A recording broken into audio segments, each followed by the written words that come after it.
ada RIVP kita Pak Anton. Ya, makasih. Luar biasa semua. Pak Amin Windoro. Oh, amin. Dari tadi sudah amin terus kita. Amin terus. Ya. Kesaksiannya Pak Husin, Pak Peter Go, Pak Franky. Sebenarnya yang kita alami saat ini itu ya seperti yang Bapak-bapak saksikan itu. Sekarang ini kita berharap apa yang bisa kita harapkan. Kita bicara supaya berharap kepada Tuhan. Tapi apa dasarnya kita berharap kepada Tuhan saat yang seperti begini? Kita mau berdoa supaya hotelnya penuh, nggak ada yang datang. Kita mau berdoa, mau buka travel supaya orang-orang pergi pariwisata, nggak ada yang berani pergi. Jadi kita berharap dengan iman kita, tapi tidak ada dasar untuk berharap. Di dalam Roma 4 ayat 18 itu dikatakan, saya baca ya, Roma 4 ayat 18. Sebab sekalipun tidak ada dasar untuk berharap, namun Abraham berharap juga dan percaya bahwa ia akan menjadi bapa banyak bangsa. Menurut yang telah difirmankan, demikianlah banyaknya nanti keturunanmu. Tuhan itu berjanji kepada Abraham bahwa akan menjadi bapa semua bangsa. Akan beranak cucu seperti bintang di langit dan seperti pasir di lautan. Itu Tuhan berfirman. Tapi kenyataannya bapak-bapak tahu bahwa Abraham itu umurnya sudah berapa? 100 tahun.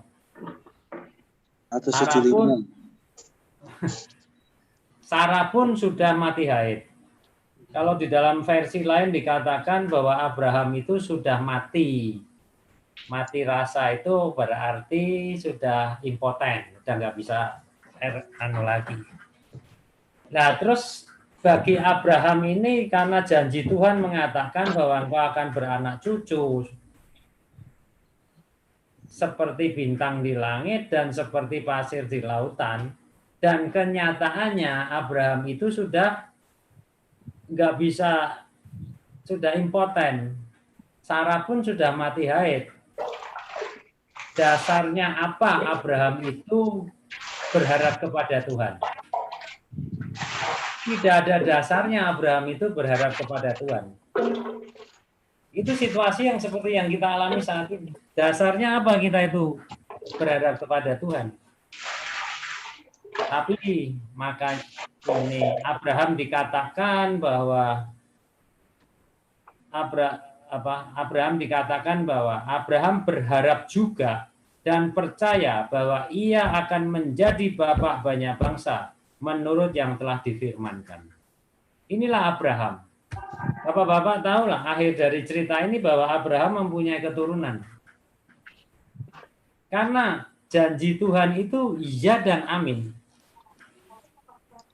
Dan dalam situasi sekarang ini, situasi yang disebut COVID ini, kita merasakan hal yang semacam begitu. Bahwa kita ini anak-anak Tuhan yang kita mempunyai iman untuk percaya kepada Tuhan. Tapi dasarnya ini kita jadi tidak ada dasarnya lagi. Untuk dapat bisa berharap kepada Tuhan. Tapi kita belajar seperti Abraham. Bahwa tetap kita akan percaya kepada Tuhan. Amin. Kita tetap akan percaya kepada Tuhan. Karena Tuhan sudah berjanji. Tuhan berjanji kepada kita.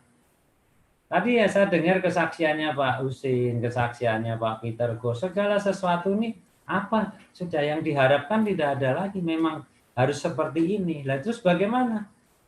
Bagaimana kita tetap berharap? Dasarnya berharap juga nggak ada sesuai. Seperti Abraham, berharapnya apa? Saya sudah impoten, Sarah sudah mati haid, gimana saya bisa punya turunan? Tidak ada satupun yang mustahil bagi Tuhan kalau Tuhan sudah berfirman. Bahwa kita ini anak-anak Tuhan, kita ini punya wadah pelayanan di dalam full gospel. Tuhan sudah berikan segala sesuatu yang kita tinggal jalanin aja. Sebenarnya seperti itu. Kita jalanin aja melayani Tuhan, di mana kita menyenangkan hati Tuhan, di mana kita bisa mempunyai wadah, kita mempunyai komunitas yang baik. Dalam situasi COVID-19 ini makanya disebut new normal. New normal itu hidup di dalam new normal adalah normal yang baru. Jadi bukan seperti normal yang lama lagi. Kebiasaan-kebiasaan yang baru, bahwa kita bisa bicara firman Tuhan di rumah, ya kan? Semua bisa mendengarkan dimanapun, sampai Tanjung Pinang segala macam bisa mendengarkan kita bicara, kita bersaksi. Ini adalah kehidupan new normal kita, di mana Tuhan itu meng-create sesuatu supaya kita anak-anak Tuhan itu mempunyai iman. Tujuan Tuhan kepada anak-anaknya ini apa? Tujuannya bukan memberi masalah. Tujuannya Tuhan itu kepada kita itu adalah keselamatan hidup kita. Ending daripada segala sesuatu iman kita percaya kepada Tuhan adalah keselamatan hidup kita. Supaya kita bisa masuk ke surga. Intinya di situ. Dalam situasi COVID yang semacam begini ini, yang kita beriman tidak ada dasar ini, dasarnya tidak ada ini, itu berarti Tuhan itu meng-create suatu situasi, meng-create suatu situasi di mana kita ini adalah masuk di dalam semacam penyaringan begitu. Di mana anak-anak Tuhan ini harus bisa bertahan untuk endingnya, supaya kita iman kita sampai kita selesai di dalam dunia ini masuk ke surga. Itu yang Tuhan mau di dalam hidup anak-anak Tuhan sampai hari ini. Nah, janji Tuhan ya dan amin, itu janji yang luar biasa, di mana iman kita itu harus luar biasa, seperti di dalam Markus 11 ayat 22, 23, 24. Markus 11 itu mengatakan, Yesus menjawab mereka, percayalah kepada Allah. Aku berkata kepadamu, sesungguhnya barang siapa berkata kepada gunung ini, beranjaklah dan tercampaklah ke dalam laut, asal tidak bimbang hatinya, tetapi percaya bahwa apa yang dikatakannya itu akan terjadi, maka hal itu akan terjadi baginya. Karena itu aku berkata kepadamu, apa saja yang kamu minta dan doakan, percayalah bahwa kamu telah menerimanya, maka hal itu akan diberikannya kepadamu. Yesus berkata seperti itu. Jadi apa yang Tuhan janjikan, apa yang Tuhan katakan, itu selalu ya dan amin, dan itu terjadi. Kenapa terjadi ya? Abraham beranak cucu, benar-benar beranak cucu. Apapun yang bagi kita itu adalah hal yang sudah impossible, hal yang tidak mungkin kalau kita lihat. Nah, itu yang kita katakan bahwa kita berharap dasar imannya, kita tidak ada dasar untuk bisa berharap kepada Tuhan. Tapi Tuhan itu berjanji bahwa anak-anak Tuhan itu akan diberkati dan dipelihara imannya sampai tujuan akhirnya itu, ya tujuan akhirnya kita masuk ke surga. Apapun yang terjadi, kita mesti percaya kepada Tuhan. Tuhan kita itu nggak mungkin lupa. Nggak mungkin lupa apa yang dijanjikan. Di dalam Petrus 3, 2 Petrus 3 ayat yang ke-9, Tuhan tidak lalai menepati janjinya.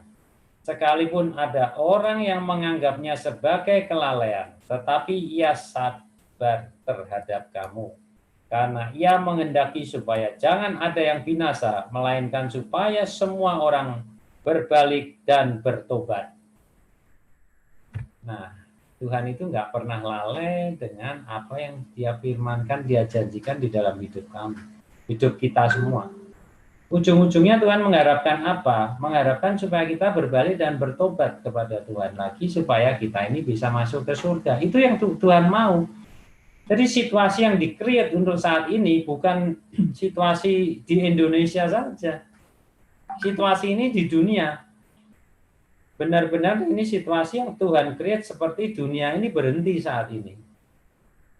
Dunia ini sepertinya berhenti. Kita mau kemana nggak bisa saat ini. Kita mau ke Singapura nggak bisa, nggak, di lockdown kita. Kita mau ke Amerika ya nggak bisa juga. Kita ada dana, kita mau pergi jalan-jalan, kita sendiri takut. Mau jalan-jalan, mau makan-makan, sekarang sudah mulai PSBB diperlonggar begini, kita mau keluar, mau ke mall juga kita takut sendiri. Karena virus. Nah, hal ini Tuhan benar-benar Tuhan meng-create situasi yang seperti ini supaya apa? Supaya kita ini bisa lebih dekat kepada Tuhan. Seperti kesaksian tadi dikatakan bahwa sekarang banyak waktu. Sekarang bisa baca Alkitab dengan banyak-banyak, waktunya ada, bisa kumpul dengan keluarga. Nah, itu Tuhan meng-create suatu suasana yang situasi yang semacam begitu yang mau tidak mau kita harus masuk ke dalam situasi yang semacam begini. Bukan kita mau keluar dari situasi yang begini, bagaimana caranya? Kalau keluar kita binasa. Kita tetap harus di dalam rel yang berjalan saat ini. Karena kita tahu Tuhan itu mempunyai tujuan di dalam hidup kita. Kita misalnya naik kereta api nih, naik kereta api, terus kereta api ini satu gandengan kereta api ini masuk suatu terowongan. Masuk terowongan gelap semuanya. Terus apa yang harus kita lakukan? Apakah kita harus loncat keluar karena takut di dalam gelap? Kalau kita loncat keluar, kita mati, binasa gitu. Ya kita harus tetap berada di dalam gerbong kereta api ini karena kita tahu tujuan kereta api ini kita mau kemana. Karena dia jalan ada tujuannya.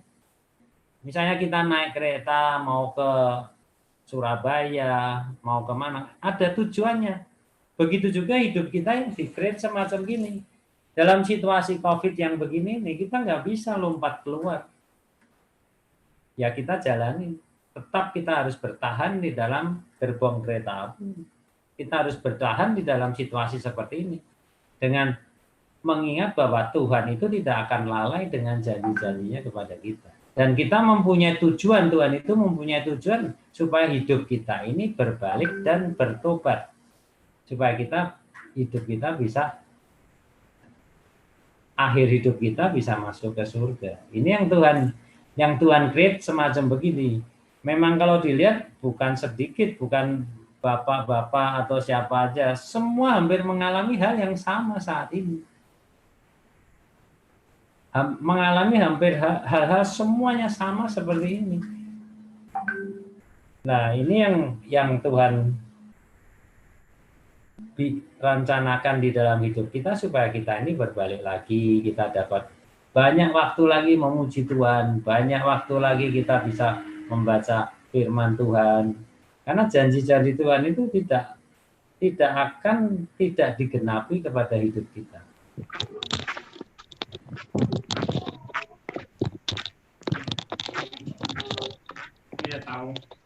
Oke, di dalam Yohanes 14 ayat yang ke-27. Damai sejahtera ku tinggalkan bagimu, damai sejahtera ku berikan kepadamu, dan apa yang ku berikan tidak seperti yang diberikan oleh dunia kepadamu. Janganlah gelisah dan gentar hatimu. Jadi Tuhan itu tetap memberikan kita itu damai sejahtera di dalam hati kita. Bahwa kita mengalami hal situasi yang mungkin kurang bagus, yang memang tidak enak, tapi damai sejahtera Tuhan yang ditinggalkan itu kita alami sampai saat ini. Tuhan tetap pelihara. COVID ini sudah berjalan, tadi saya dengar dari Maret sampai hari ini sudah berjalan 7 bulan. Tapi kita menjalani hal ini sampai hari ini pun kita masih mengucap syukur kepada Tuhan. Tuhan masih pelihara sampai hari ini. Kalau dilihat 7 bulan itu lama loh. Tapi kita masih bisa bertahan sampai saat ini. Jadi ada beberapa orang yang memang bisnisnya diberkati saat ini memang. Tidak semuanya apa itu. Tapi Tuhan pasti punya rencana di dalam hidup kita masing.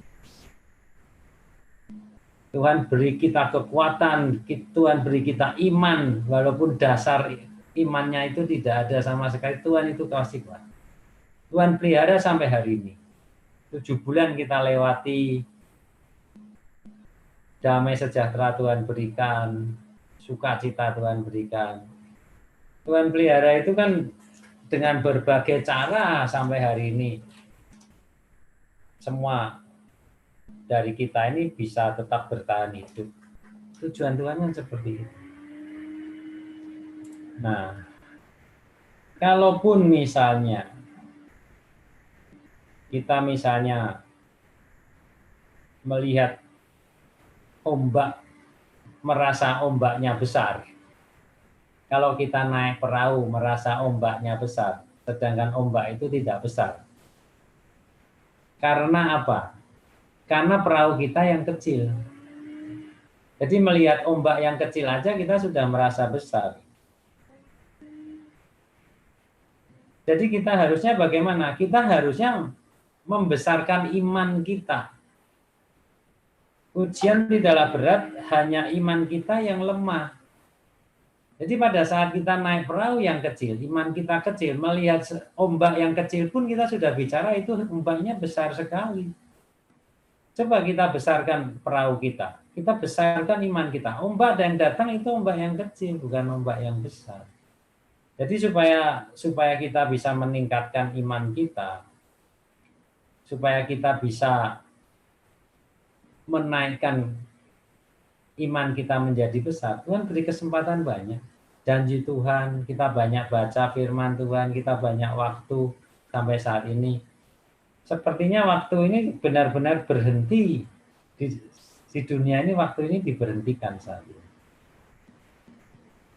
Tapi puji Tuhan, anak-anak Tuhan itu tetap Tuhan pelihara sampai hari ini. Karena janji Tuhan itu di dalam Roma 11 ayat 36 itu dikatakan, sebab segala sesuatu adalah dari Dia, dan oleh Dia, dan kepada Dia, bagi Dialah kemuliaan sampai selama-lamanya. Segala sesuatu itu ada dari Tuhan. Tuhan berikan di dalam hidup kita, Tuhan pelihara di dalam hidup kita. Semuanya segala sesuatu dari Tuhan, untuk Tuhan, dan bagi Tuhan. Itu yang Tuhan janjikan, banyak sekali yang Tuhan janjikan di dalam hidup kita untuk menghadapi situasi yang semacam begini. COVID ini mau berakhir kapan? Kita nggak tahu juga. Tapi kalau dipikirkan lagi, kapan berakhirnya, kapan kita bisa bebas lagi, bisa kesana kemari lagi, saya kira nggak bisa. Segala sesuatunya Tuhan sudah ciptakan yang disebut new normal. New normal ini adalah kebiasaan-kebiasaan yang baru lagi. Kebiasaan baru yang harus kita jalani, kita alami saat ini. Ini yang Tuhan kira-kira yang Tuhan create untuk anak-anak Tuhan saat ini. Dengan adanya Zoom, dengan adanya offline, online begini ini, kita bisa menyatakan firman Tuhan secara online begini. Menurut data, bahwa kepercayaan orang Kristen itu meningkat. Yang biasanya orang melihat YouTube nggak sebanyak sekarang ini. Pendeta-pendeta semua bicara di YouTube. Jadi yang buka itu bukan orang Kristen aja. Saudara-saudara kita juga mendengarkan dan mereka akhirnya bisa mengenal firman Tuhan juga. Sekarang semuanya terbuka. Di YouTube itu coba mau cari pembicara siapa aja sekarang ada. Siapa aja, pendeta siapa aja kita mau nyari sudah gampang. Dan itu tidak terbatas yang buka, bukan terbatas orang Kristen, orang yang percaya kepada Tuhan. Semua orang juga buka. Gitu. Nah, hal-hal ini Tuhan create suatu situasi yang semacam begini saat ini. Orang ada berkata, oh ini Tuhan sudah dekat, sudah mau datang. Ya itu sih kita nggak tahu lah. Hal-hal semacam begitu kita nggak tahu. Tapi di dalam hidup kita bisa merasakan bahwa pemeliharaan Tuhan itu karena janji Tuhan kepada anak-anaknya, kepada anak-anak yang dikasihi itu, Tuhan menjanjikan hidup kita, hidup yang damai sejahtera, sampai kita mencapai satu tujuan. Kita mau berbuat apa lagi, berbuat yang enggak saat ini juga enggak ada. Berbuat hal-hal yang kurang baik sekarang juga enggak ada. Semuanya tutup, semuanya aku. Terus kita bagaimana? Tuhan berharap kita itu dapat kembali dan bertobat. Supaya tujuan kita ini, Tuhan itu tujuannya supaya kita ini bisa masuk surga kembali. Jadi yang saya sampaikan malam hari ini bukan bukan bahwa kita ini mengalami begini kok susah amat hidup, enggak lah. Kita sampai hari ini 7 bulan ini tetap dipelihara. Pertolongan Tuhan itu macamnya banyak sekali. Memang pada saat pertama-pertama kita ini juga shock ya. Waduh, kok begini? Tapi setelah kita jalani, ternyata pemeliharaan Tuhan itu banyak sekali. Kita harus, kalau sudah merenungkan, kita baru tahu bahwa ternyata Tuhan kita itu luar biasa. Tuhan pelihara langkah demi langkah, Tuhan cukupkan segala kebutuhan kita, Tuhan beri kita sehat, Tuhan beri anak cucu kita itu juga diberkati, bisa bertahan hidup saat ini. Apa aja yang dikerjakan, yang dulunya nggak jual masakan, kita sekarang jual. Ada yang dulunya nggak jual masakan, sekarang jual masakan. Apapun bisa dikerjakan. Apapun bisa dijual saat ini. Yang biasanya nggak buat roti. Ada kesaksian dari teman saya itu juga, dulunya nggak bikin roti. Dalam situasi begini dia coba-coba istrinya buat roti. Buat roti ternyata enak. Suaminya kerjaannya kan kontraktor. Kontraktornya berhenti. Kontraknya berhenti tapi rotinya diberkati gitu. Jadi akhirnya suaminya juga bantuin istrinya untuk ngaduk roti gitu. Satu hari itu katanya sudah pesanan tetap itu pesanan yang tetap itu 200 loyang itu 200 roti gitu. Jadi mau nggak mau sekarang kerjaan suaminya juga kontraktornya berhenti, tapi ikut bantuin istrinya giling tepungnya itu. Jadi Tuhan itu banyak sekali yang Tuhan create di dalam hidup kita. Tuhan cukupkan segala kebutuhannya. Kalau sehari 200 roti ya buat hidup ya sudah cukup lah. Dan itu pun laku. Memang sudah pesanan tetap gitu. Setiap hari harus setor 200 roti. Nah, ini kesaksian ini kan ternyata Tuhan itu seperti itu loh gitu. Di dalam kehidupan saya, kehidupan anak-anak saya juga saya bisa bersaksi banyak untuk hal-hal semacam itu. Dalam situasi yang begini, dalam situasi yang susah begini, orang yang kerja sama orang ya juga gajinya dipotong 60%, 75%. Kalau kita semua di sini bisnismen ya, berarti omsetnya turun. Kalau yang profesional juga kemarin-kemarin karena shock juga gajinya dipotong, nggak terima 100% dan sebagainya. Tapi pemeliharaan Tuhan itu luar biasa. Dalam situasi yang susah dan sulit ini juga, kalau saya bicara mengenai anak saya dipromot karena mereka kerja ya, profesional, anak saya dipromot untuk pindah kantor ke Singapura. Jadi hal ini di luar daripada apa yang kita pikirkan. Apa yang kita lihat, apa yang kita dengar, tidak pernah kita lihat, tidak pernah kita dengar, tidak ada di dalam pikiran kita. Itu terjadi juga pada anak-anak Tuhan. Saya juga tidak berpikir anak saya bisa dipindahin ke Singapura lah, dalam situasi yang begini. Saya tuh jadi nggak ngerti itu Tuhan ini bagaimana, cara kerjanya ini bagaimana. Nah itu seperti yang Abraham alami, tidak ada dasar untuk kita dapat percaya, iman kita dapat percaya, bahwa kita ini bisa bertahan hidup dan bisa diberkati hidup kita. Tapi Abraham itu luar biasa, kita belajar dari Abraham bahwa kita ini hidup, Tuhan itu sudah janjikan hidup kita.